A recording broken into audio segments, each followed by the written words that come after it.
Hi అందరికీ. ఈరోజు CM Revanth Reddy గారు అయితే ఖమ్మంకి వెళ్ళారు.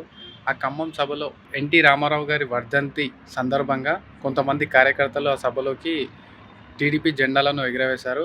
ఆ జెండాలను చూసిన తర్వాత మన సీఎం రేవంత్ రెడ్డి గారు అయితే ఎన్టీ రామారావుకి అభిమానులు ఉన్నారు, నారా చంద్రబాబు నాయుడు గారికి అనుచరులు తెలంగాణలో ఉన్నారు.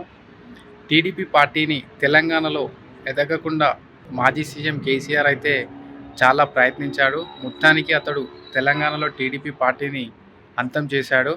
నేను కూడా తెలంగాణలో బీఆర్ఎస్ పార్టీని, కేసీఆర్ని 1000 అడుగుల గొయ్యి తీసి బీఆర్ఎస్ పార్టీని, మాజీ సీఎం కేసీఆర్ని అందులో పూడ్చిపెడతాను అని చెప్పేసి సీఎం రేవంత్ రెడ్డి గారు అయితే అనడం జరిగింది.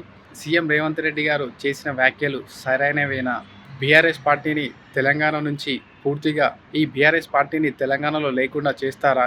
బీఆర్ఎస్ పార్టీని కేసీఆర్, కేటీఆర్, హరీష్ రావులను అయితే ప్రతి సభలో తిట్టడం జరుగుతుంది. ప్రజలు సీఎం రేవంత్ రెడ్డి గారి నుండి ఏం నేర్చుకోవాలి? ఈ బూతుల మాటలు నేర్చుకోవాలా? ఎలాంటి సందేహాలు సీఎం రేవంత్ రెడ్డి గారు తెలంగాణ ప్రజలకు ఇస్తున్నారు? మా సీఎంఏ అలా మాట్లాడుతున్నాడు, మేము కూడా అలానే మాట్లాడతామని చాలామంది అలానే మాట్లాడతారు.